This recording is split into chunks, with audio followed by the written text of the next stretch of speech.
Thank you so much for joining us today at Voices of a Continent. Thank you. If you guys know how busy this woman is, I'm surprised that she sat here. So I really want to give you your flowers and just say thank you so much for your time. You're welcome, and thank you for having me. Amazing. So should we just get straight into it? Yes. Great. Okay. So can you share with us what is your earliest memory of possibly wanting to be a storyteller? Because that is something that you do effortlessly. You know, it's not something I have actually thought about as a first memory, because I think I've always been a storyteller when it comes to talking. So like with family, people tell me that I talk all the time, I'm talking too much. And so I think I generally have always been a person who liked to tell stories. Even when I was in university with my roommates, I'd always be like, let me tell you. And I would tell a story about something. So I think it's always been a part of who I am when it comes to telling stories. Okay.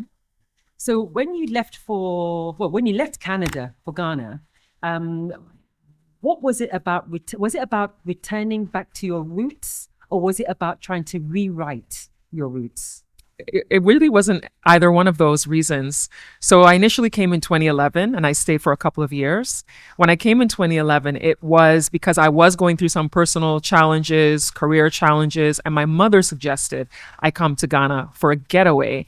And that getaway turned into me staying for 2 years. That's very similar to my trajectory. I came for 3 months and ended up staying for 3 years. So I completely. Yeah. So after that first 2 years, at that time, I worked at SOS College, the school in Tema, and then I got a job hosting a TV show.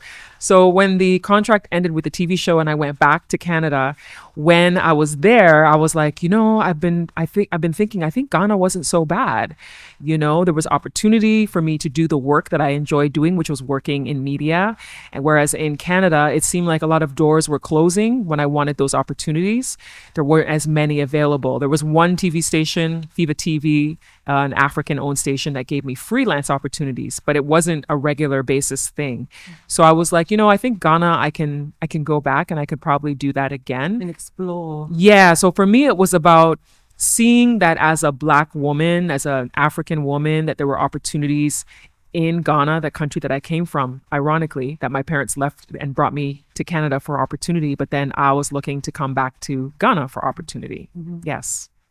I recall, I think when you're talking about your opportunities in Canada, I recall seeing on LinkedIn about a week or two ago of you hosting an event, and it was definitely in Canada. Yes. Can you explain a little bit about what who that was for? So that was the African station I'm talking about, Viva Right. TV. They gave me the opportunity to do freelance. So I got a chance to do a lot of freelance work on red carpets, different events, Oh, nice. interviewing people. So I got to interview different people, usually during film festivals that they would send me out to meet people, which was a really good experience. And what year are we looking at here? I was doing that from the end of 2013 through 2016 when I came back to Ghana. So if anybody thinks that Ivy Prosper has just come on the scene, you are seasoned, like you have really earned your stripes. Yeah, You and really even have. and even before I came to Ghana in 2011, I had actually volunteered at a TV station to get experience Wow. working in media. Yeah.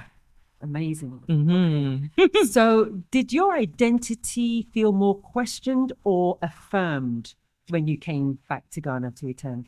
That's a question nobody has ever asked me. Voices of a Continent. Yes, it was both. So questioned because every single day, where are you from? Where are you from? Where are you from? No, you're not from Ghana. You're not from here. You're from Nigeria. You're from Senegal. No, you're from Kenya. Oh, no, you're Jamaican. No, you're Black American. Oh, say it Never again. want to believe that I'm from this soil. And I'll be like, I was born in Ghana. No, I don't believe you. I don't believe you. You weren't born here. You were born outside and you're just coming to visit. So constantly having to tell people that this is where you're from. And it also had that's the questioning part. The affirmed part would be, because I grew up in Canada with my parents, who were both Ghanaians, they often talked about the culture, different things that they had us learn. Right. And so being here and seeing some of those things with people doing exactly what they talked about, it's like, oh, that's why they were doing this and this and this, and why they wanted us to do this. Right. I get it now. I understand now. So then that was the affirming part, that's part of who we are as a people. Right. Yeah. Yeah, I can identify because everybody thinks I'm anything but Ghanaian. Again, I get Jamaican, Kenyan, Ivorian. Yes, I circle the entire globe before anybody like, so you're Ghanaian. Yeah. So I completely get it. But interesting. Okay. Well, I know that you are in the media space and you're prolific, especially on social media and the videos that you do. Can you kindly share with us about like one of your first stories that made you realize that this is what it is that I want to do with regards to storytelling, especially that of Ghana and the African continent as a whole? For Ghana, Yeah. you are doing so well with questions, because people don't ask me these questions. It is, I'm thinking, I think it was when I started blogging when I arrived. So it wasn't even video. I had a blog that was called Made in Ghana. Didn't get a lot of traction with it, but that's when I knew I wanted to tell stories. So I wrote about when I arrived, like when the flight landed, like I took pictures at the airport and just kind of was journaling. It was like a journal. Okay.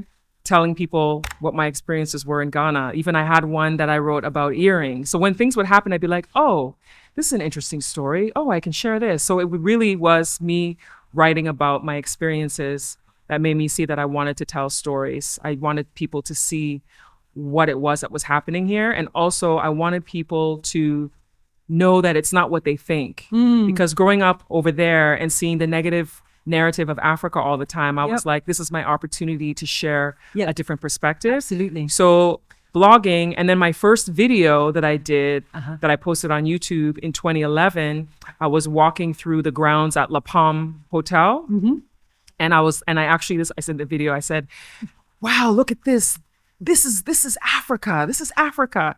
Because I wanted people to see that it's not what they think. Absolutely. That's it. I mean, the lens that they tend to show in the West, stereotypical at that, but once you hit here, and there are so many different nuances, yes, you can see that. If you go to some parts of Ghana, you'll see rural spaces that may be underdeveloped. Yeah. You may see a hospital that may not be fully resourced, but then in what country will you have everything 100%, and we've got the sun, we've got our culture, we've got the food, we've got, our environment. I mean, we have, we've been blessed. We really have been blessed. So yeah, those naysayers, I completely hear you.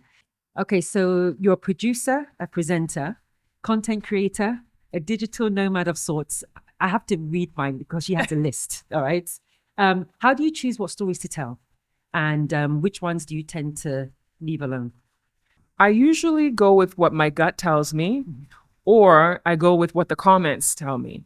So what I see in the comment section of my videos and my content usually is an indication of what people want to hear about or where they want to know more. That's fair. So that's usually what I go with. And then because of my interactions with a lot of people, generally speaking, I think I consider what people ask me in person, what people say to me in person, and I think, you know what, these might be things people want to talk about. I think that's very fair because there'll be things that I'm sure that they have asked you to cover and it just didn't even enter your headspace, I guess, or these things that you think about me like, okay, well, maybe they may not be interested, but clearly they are. Sometimes there are things that I've thought about, but I just didn't think people would be interested. Can you give us an example? About like buying fruits or something, going to the market to buy fruits. I initially didn't think it would be something that people would be interested in. Like, why would you want to see me going to the market and getting fruit? And then somebody commented and was like, Ivy, you need to show us more of what, the local living. And then they mentioned a certain content creator who does a lot of that stuff.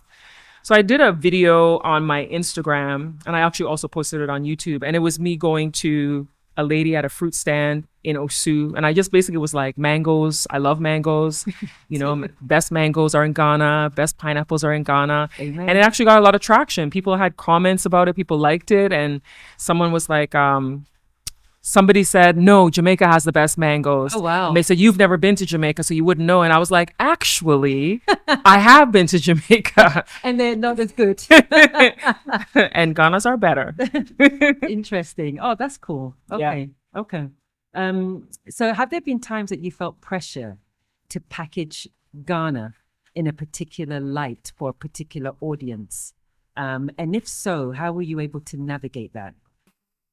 I have had people wanting me to always share the negative stories. And yes, I've done some of the negative things about Ghana. I've talked about some of the tough parts because you have to know if you're going to make a decision to move here. Yeah, there's warts and all, right? I've had people pressure me to talk about the bad things. Like people will be like, you need to be talking about this. You need to be talking about that. Why aren't you talking about this? And the pressure comes so much that I think, should I talk about that? Because other people are, and I see that they get huge engagement, and huge engagement, especially on YouTube, means that the algorithm will recommend your videos, which means more ad revenue. But are you feeding into this? I don't. Right. I don't. Okay. And so I'm saying that that's the pressure that I get about packaging something in a negative way. And I don't want to do that all the time, Out of interest. No, I completely agree. Out of interest, what kind of groups are pushing you to share content that may not be celebratory of Ghana? Is it Ghanaians themselves? Are they like, look, you need to let people know that this is the reality on the ground? Or is it from Westerners saying, look, I came and I really didn't have this great experience that everybody keeps telling us that Ghanaians are hospitable, like this, that, and the other? Are you able to divulge and throw some people under the bus in regards to who are these people? It tends to be a lot of people from the diaspora, specifically mostly from the US, who have had bad experiences or who say, we are not Africans. Why are you telling us to go to Africa? We're not Africans. Okay. And then spewing out negativity about the continent. So it's a combination of that. And there are some Ghanaians also who can spew the negative stuff. Some Ghanaians can spew I see it as self-hate.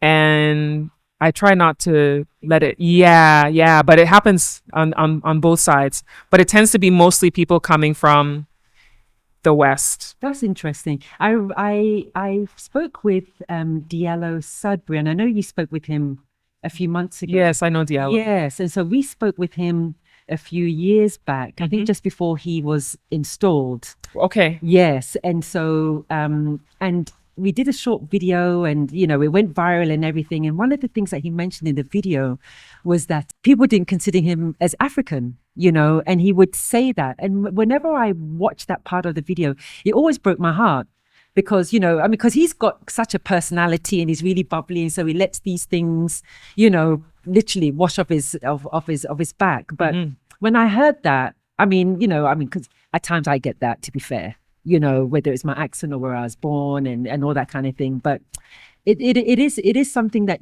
you do hear often, and depending on your resolve and your inner strength, it can ebb away at you. I agree. Yeah. Because even me as a Ghanaian who was raised abroad, every day people say things, you're not really one of us, you're not one of us, you're not one of us. I hear those kinds of things myself too, so I can understand. Even at this juncture, could you been in the game? Oh yeah, I haven't been in the game. You were even this morning was an example. I had some issue with some sewage issues in front of my house, and I had to call the Tema Metropolitan Assembly. And the people who came to work on the issue, even they were questioning my identity, questioning if I'm really Ghanaian. One person was saying, "Oh, I remember you. We came here to do something before. You are still here. We thought you were from over there, and you're still here." Wow. I want us to briefly discuss about the perception, or the truth and the perception of Africa and the stories that you portray, put out there to your audience. We've seen a marketed Africa. through poverty, or whether it's safaris or spirituality. How do we move beyond these boxed narratives? Because there are certain boxes that they put Africa into, and we are more than that. How do we go ahead and try and share and break out of those stereotypes or narratives that are usually portrayed about Africa? I think being a citizen journalist, like citizen journalism, because everybody has a phone. Almost everybody has a phone. I shouldn't assume everybody, but almost everybody has a phone that they can use to take pictures, take videos, share their stories. Because we are actually seeing people do that. People are using some of these digital platforms to be able to share their lives in Ghana and other African countries, because we're actually seeing the connectedness of how we have similarities in our culture and our foods simply by people sharing their stories. So I think taking control of our narratives is the way that we can do that. And if we have organizations and governments that are willing to put their money into supporting some of these creative initiatives to tell our stories, I think that's very important, because people don't realize that the American government actually funds some of these film projects that helps them shape their narrative, and if our governments would also invest in what we're doing, and we can also shape our narratives as well. So I think that if we can somehow have organizations or governmental agencies see it as something that is more serious and intentional in telling our stories, that would also help. I think I can't remember her name. I think her name Asante. Asante? Is it, and she runs, is it the National Film? You're talking about Juliet. Yes. So she also spearheads the film and TV. She was the CEO of the National Film Authority. That's right. For about, I think it was about maybe 5 or 6 years. Right. If I'm not mistaken. If I'm wrong, but I know that during the last administration, she was appointed as the CEO of the National Film Authority. But now someone else is I see. head of the National Film Authority. So that's a political. It is a political appointment. Oh, I never knew that. Yes. Oh, okay. So because she was doing a lot of work. She was doing a lot. Yeah. She did a lot to help with the National Film Authority, because the National Film Authority is an agency under the Ministry of Tourism and Creative Arts. Okay. Yeah. Okay. So now there's a new CEO. Okay. She is an actress, and it's escaping me her name right now. Okay. When we find it, we'll put it in the. Yes, and I actually know her, and it's bothering me. I'm sure you can see her face. Don't worry. When it comes to you, just splurt it out. Even if we're halfway through the interview. Yeah. I see. Yeah. Okay. Well, then, so with regards to that, then, do you think that Africa needs to have a rebrand, or do we simply just need to have better storytellers? I think the rebranding is already happening. Through our culture, fashion, music, tourism, the rebranding is happening. People are using those areas to work on telling our stories. We're seeing people embrace Africa more than ever before around the world through culture and music, fashion, dance. But I think having the money behind it to support it is part of what's helpful, because sometimes these stories, we have great ideas, but we don't have the budgets to implement do it and push at the scale that we want to do it, with the quality that we may want to do it. But I think seeing people like Idris Elba, who's investing in African storytelling, I think seeing people like that in high positions. I think you were at that event. I think I saw you were there, right? Mm-hmm. Can you just briefly explain what his agenda is with regards to pushing storytelling in the continent? But again, he's half Ghanaian, so I know that he's really pushing the agenda here in Ghana. Mm-hmm. Did you have a concise idea as to what his agenda is? He has intentions of building a film studio which will support storytelling, because amazing. You think about Hollywood, or even in the UK and parts of Europe, they have studios that they use to be able to film some of their projects. You can create sets in these amazing, places that you don't have to travel. You can just build a set and create something amazing. So in him doing that, that would help us with having even people working in set design, more producers, more cinematographers, like all the areas of film. Yeah. What he's doing can help support. And he's also very passionate about making sure that people in the creative spaces are getting paid. Because one of the biggest challenges as a content creator is getting paid. And when I say that, what I mean is a lot of the platforms don't give easy accessibility to people on the African continent. So for example, if you have a platform that wants to pay you through PayPal or wants to pay you through Stripe, those are platforms that are easily accessible in countries like the US, UK, Canada. But in Ghana, they may not be able to access, or other African countries. And then they have these challenges where they can't access the money that they've made in these platforms. So he created what's called the Akuna wallet, which he launched earlier this year. And it's supposed to provide a place that they can collect their payments. So that's another example of what he's doing to try to help make sure that creators are getting paid for the work that they're doing. So he has a lot that he has planned with what he's doing. If anybody can get Idris here to explain a little bit more about his projects and what he's trying to do on the continent, it sounds amazing. So maybe Ivy will be able to help sort that out, or you'll probably get him for your podcast first. Yeah, I've interviewed him twice. I've been really, but not long sit-down interviews, which is my next goal, is to have a long sit-down with him. I interviewed him in Toronto. At the premiere of Beasts of No Nation. Okay, because his wife is Canadian, right? Yes, his wife's Canadian. Yes, yeah. I don't think they weren't married yet. No, when that film launched. I don't even know if they're tracking his personal journey. No, I don't even know if he met her at that time yet. But that was 2014 or 2015. Okay. So I interviewed him there on the red carpet, and then I interviewed him when he came to Ghana at the Africa Cinema Summit. Right. Okay. In 2024. December. Nice. Was it? No, it was October. Okay. It was October 2024. Okay. That I interviewed him there as well. So I'm looking forward to having a final sit down long interview with him. Amazing. Well, let's put that into the ether. Yes. Idris, your girl Ivy wants to speak with you. So we're going to speak a bit more. We're going to speak about womanhood and femininity, especially in the media and the public space. So as a Ghanaian woman in media, you're vocal, you're beautiful, you're talented, you're tall, you're statuesque. What have been the joys and the tensions of encompassing all of these attributes within the media space? Well, for me, it's not a thing that's exclusive to Ghana.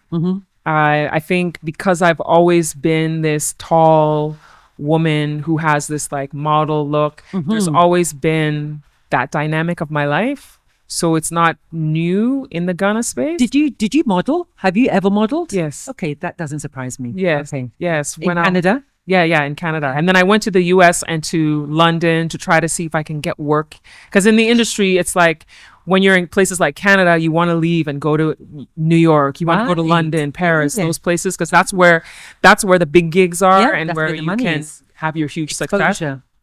So I did go to New York and I went to London in hopes of making it big. Wow. It's a tough industry. But really is. It's a tough industry, and especially at the time that I was doing it. Now I think that it's still a tough industry, but I think it's a little bit more. They have a little bit more flexibility because of social media. What's happened now is agents and bookers and all that stuff. Now they say things like, how many followers do they have? Indeed. What is the engagement that they have? Yep. Are their fans actually interested in A, B, C, D? And if you're a company and you're selling a product and you're like, oh, they have 100,000 people following them and they like this, then they see it as, oh, okay, so this person can sell our product. So then that person can be booked as a model for a project simply because of their engagement on their social media platforms, which didn't exist when I was in the modeling game. That time it was, you came with your physical portfolio, they look through your book, they look at your pictures, make a decision if they want to book you or not. I'll never forget when I had a woman from Paris looking through my portfolio, and every picture she pointed at my hips, and said that I'm too big, my hips are too big. When I lose weight, come back and see her. And that was the thing I heard all the time. Wow. I was too fat, my hips are too big, my thighs are too thick, I gotta lose weight. The first time I heard someone tell me to lose weight was when I was 13.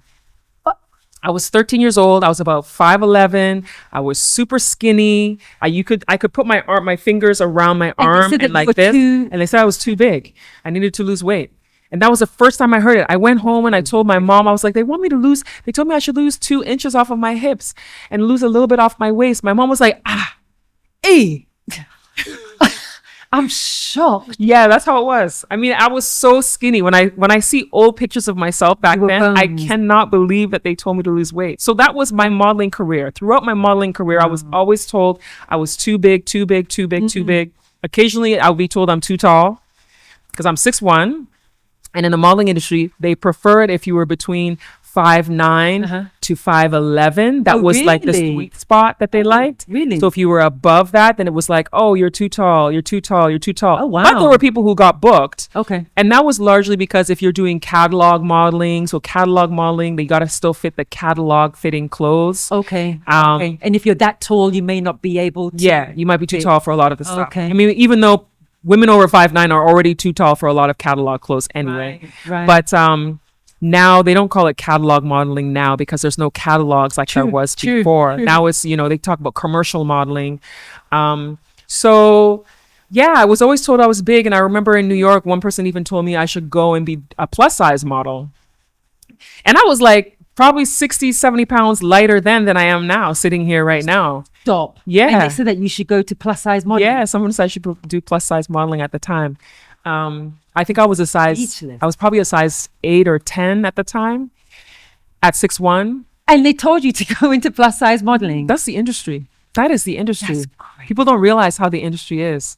So, wow. So yeah, I did it up until I think I was like my mid-20s, maybe 26, 25, 26-ish is when I decided I wasn't going to do it anymore. Right. But like I wasn't going to pursue it as a career like I was before, hardcore pursuing it as a career. You have to have like cement to self-esteem. Yes. It messes up with your mind. Crazy. It messes up with your mind. Because imagine every day you're going to your job, which is modeling. It's a job. And they're telling you, yeah, you're to this, you're to that. I had a makeup artist tell me I should get like how people fill up their lips. She told me I should take the fat out of the top of my lip so my top lip can be thinner. Because she was like, that way there's a way you do makeup that it looks nice. And the lipstick would look really great if you just take out some of your top lip. They are not correct. Some people are like, break your hip bones to narrow them. You'll be in a cast for a while, but then your hips will be narrow and you'll look great. Like yeah. So when Tyra Banks came out with her show, America's Next Top Model, I did love that show. There were people who were criticizing the show, saying at the time, like I know there's criticisms now that I hear about, but I'm thinking about back then. People were like, "That's not realistic. Why would they say those things to the girls?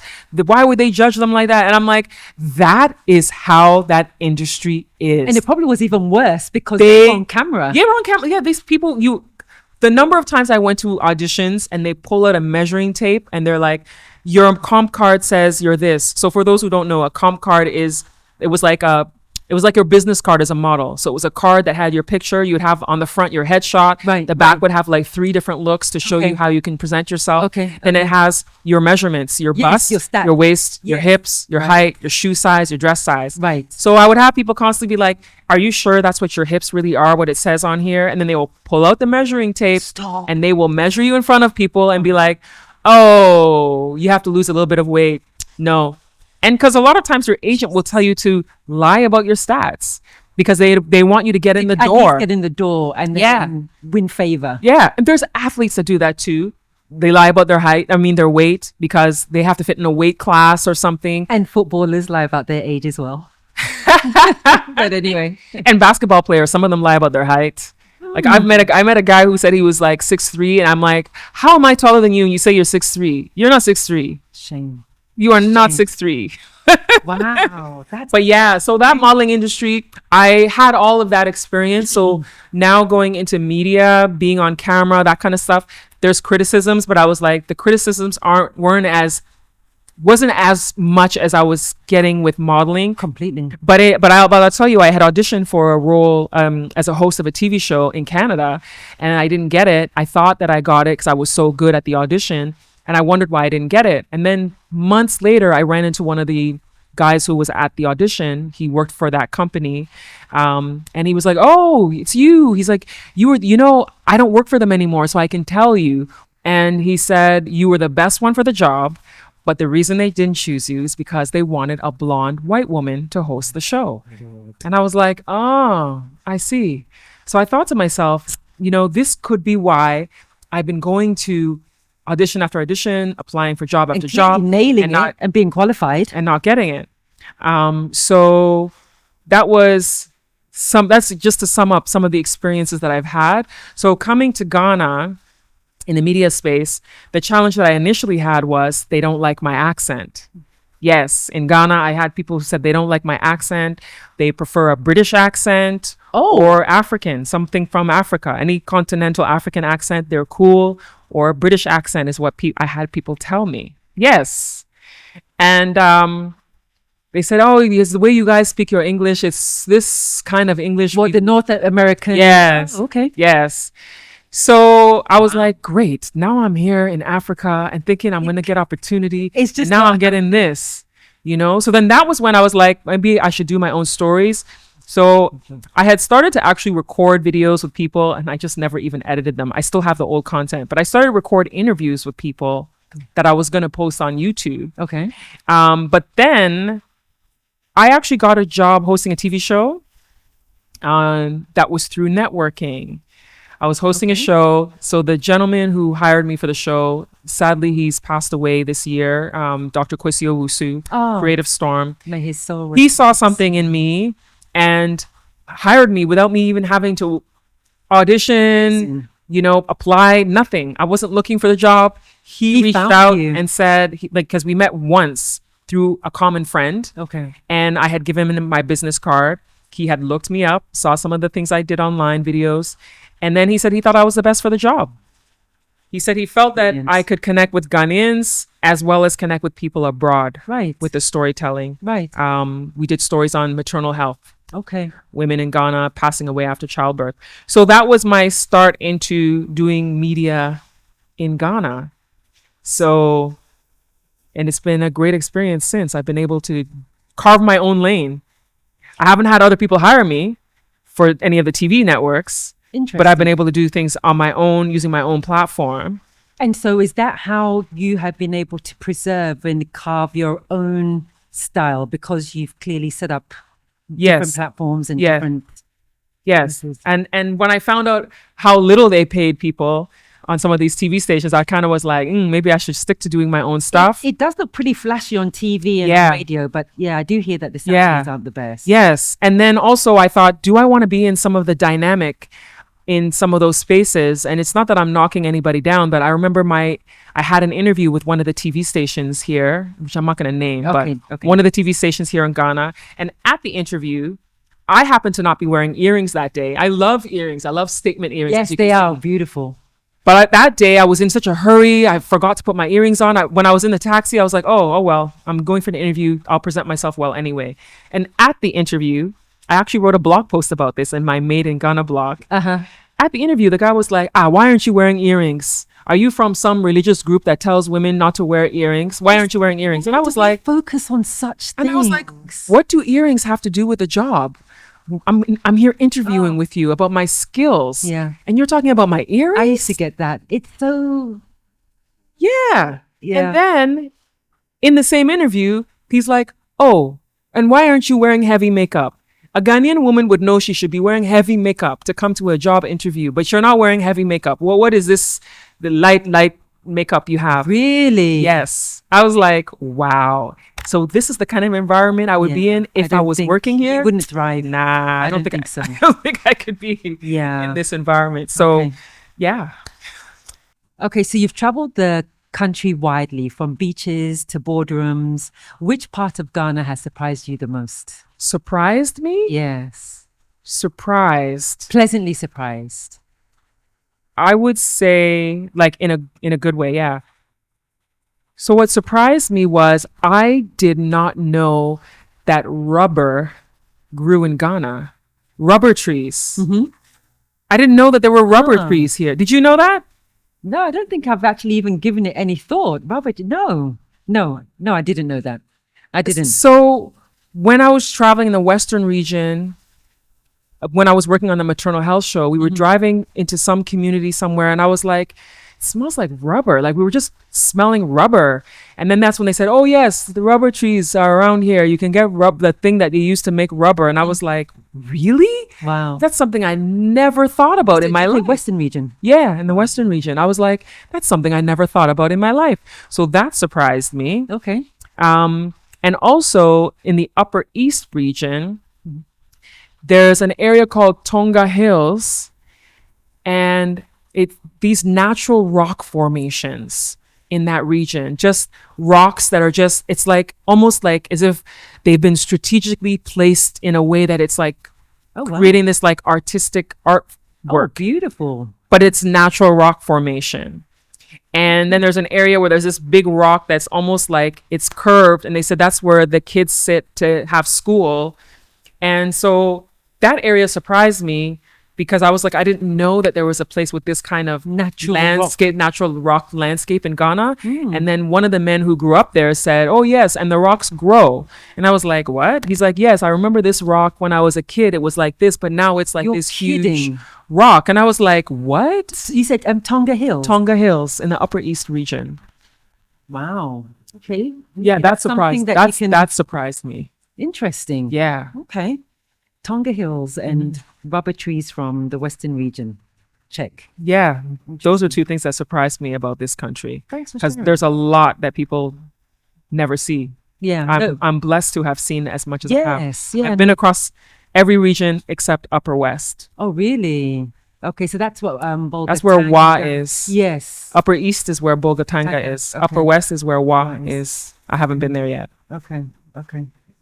Soon, I'm sure you'll find an excuse to find stories from Upper Yes. West, I'm sure. There are so many stories to tell in this country. Indeed. Yeah. So was there a moment during your travels that helped you to redefine how you saw the continent?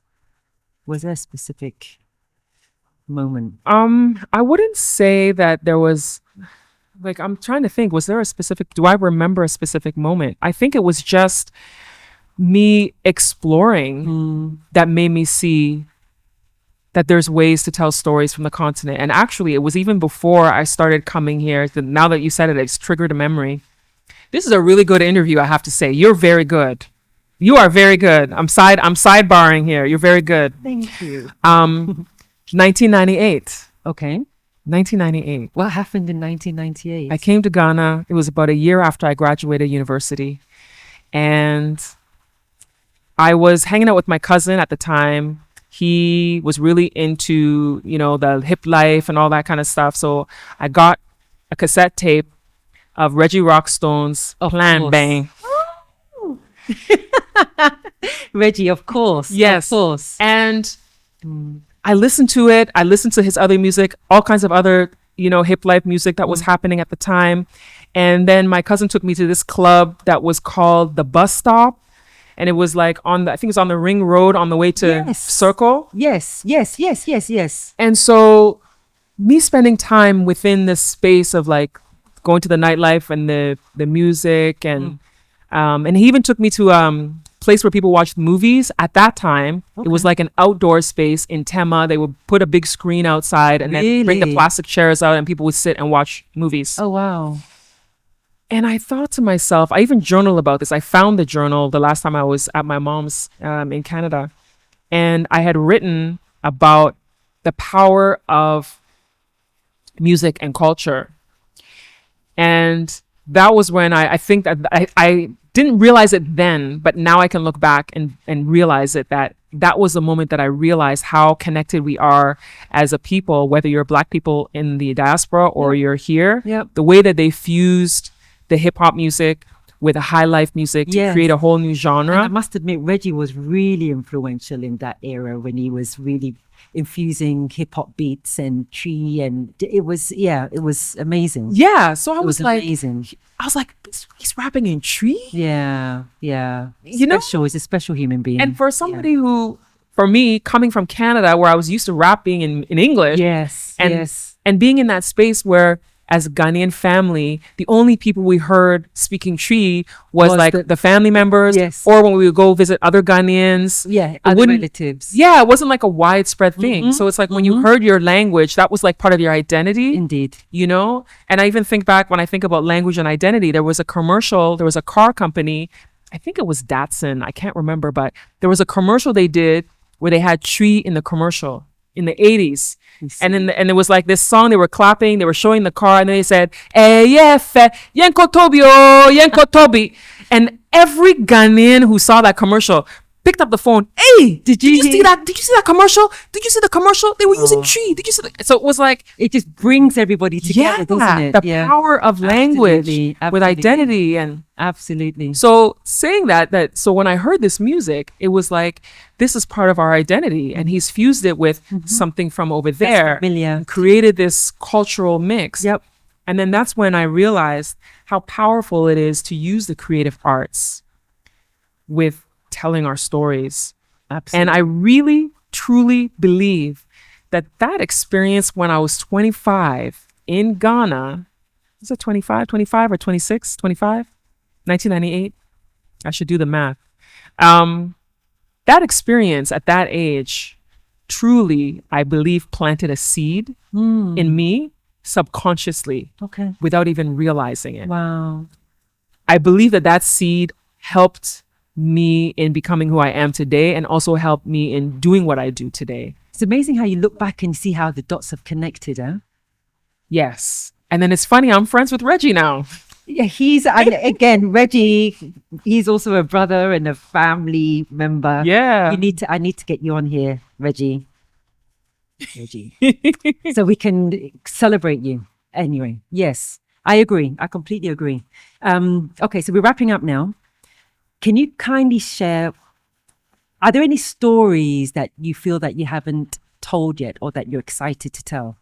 Is there anything on the horizon you're like, oh, I really want to talk about this, or this isn't something that's been discussed enough, I want to explore this?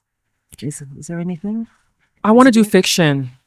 Oh. Because a lot of the stuff that I've been doing is documenting real stories.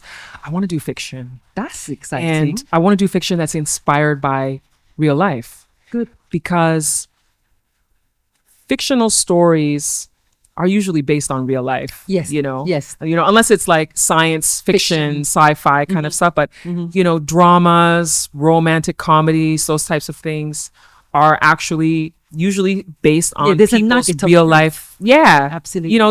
You embellish things for a film, but the heart of it, the meat of the story usually is based on something that you've experienced or someone else has experienced or you heard a story about. I think you'll be amazing at that, actually. I want fiction. I just need a budget. That's the issue. I need the budget. So I started writing a feature film script a while back, and then the drive crashed. Oh, the drive crashed. Did you mention this? No. I've never mentioned this to you before. This is before Ghana. Oh, I'm just telling this because it's been in me to want to do a fictional film. So I had written a script, and the drive crashed, and the backup drive also crashed.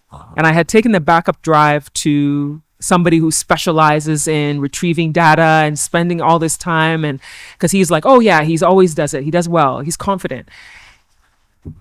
Weeks later, he's like, Ivy, I'm so sorry. He's like 2% of the time we're not able to retrieve data, and it looks like you're one of the 2%. I was like, yeah, okay, thanks.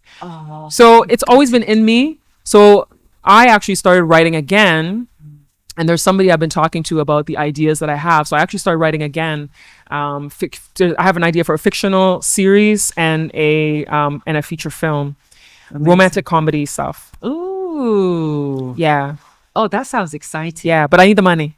I need the budget. Anybody he can financially back. I need the budget because you got to pay the actors. You got to, everything's got to come together. So, yeah, but that's what I want to do, to tell more stories, because fictional stories are also part of shaping our narrative. When you think about the US, for example, they have a lot of fictional stories that subconsciously shape the narrative of globally. It's true. Globally. So think about it. How many movies have we watched where America saves the day. Constant. And I've said this before. I've said this before, where it's like you're watching a movie, you're anxious. There are some people who are invading, they're fighting. It's the end of times, end of the world. And then somebody comes out and they're like, they're going to save the day. Yeah. And it's always an American man, Of course. who comes.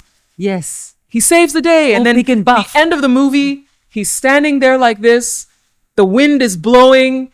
And there's all this like chaos behind, but there's peace in the fact that this is the man who saved the world. That's so true. And the image in the back with the wind blowing is the American flag that is just blowing and subconsciously reminding you America saved the day and saved the world from complete Imploding. destruction. You're absolutely right. And they will always choose people from certain countries who are the villains in the story consistently. And it's a fictional story. And they do it all the time. And it subconsciously teaches you who's the savior and who's the villain. Who's going to help you, Spot on. who is not. And it's a fictional story. Same with romantic comedies. They have certain style, certain kind of guy, certain kind of girl. woman. And this is the, epitome of beauty, the epitome of who's handsome. And you went who's, through it through your modeling. Yep. So fictional stories also shape the narrative, not only documentaries. Yes. In fictional stories, you can get lost in the story and you want to see it again and again and again. Absolutely. So yes, we need more of that. I think you're absolutely right. And I didn't really think of it that way, because now you see, they have so many superheroes, right? You have the Spider-Man, the Iron Man, the Superman, and they all embody, that physique and, being able to save the world or save the girl or save America from the invasion of aliens from outer space. So you're absolutely right. And that's why Black people resonated so much with Black Panther, because it was a different narrative. Yeah, right? Absolutely. We need to speak some more, but I'm concluding on this last. I know. I'm like, I want to speak some more. This has been a great interview, by the way. Yeah, I enjoyed it. Bless you. So the final question will be, in 10 years' time, and we are young ladies are referring your name. They're like, oh, Ivy Prosper. Gosh, she was a trailblazer, in the social media space, in storytelling, particularly about Ghana and the African continent. What would you hope for these young people to have imagined or thought about you in 10 years' time with regards to the work that you do? I will want them to know that I made a difference and I helped to shape the narrative of Africa through the stories. I will want them to know that they can also do it too, if they have the drive and the commitment, the dedication, and the discipline to do it. The discipline, I have to underline that, because I think with storytelling and, with the various platforms that we have, it is the discipline on feeding the beast, right? Yeah. I'm not that disciplined, so I will be leaning on your motivation. Like, Fiona, you need to keep pushing, but yeah, I completely agree with you. I would definitely concur with what young people are already saying about you. I watch you on various platforms, and you are making a difference. You are shining a light. You are telling untold stories, and rejigging familiar ones as well, which is really important. Yeah. There's nothing new under the sun. It's true. However, it's one of those things where we need powerhouses like yourself to really be pushing through. So thank you so much for joining us. Thank you too. I've enjoyed this. Thank you. And you're always welcome. I must say that we're based in Tema. Ivy Prosper is also a fellow Temite. Is it a Temite? I don't know. Temonian? Please correct me. Temonian. I don't know Temite. what they say. But so I just hear people say Tema guy, Tema girl. That's what I hear people say. Yes. So we're really, really grateful that you spent time with us today. And thank you. And definitely come again whenever you're ready. Thank you too. I appreciate it. You were very good. This has been some questions no one has asked me. So thank you. Oh, bless you. Thank you so much, Ivy. Thank you.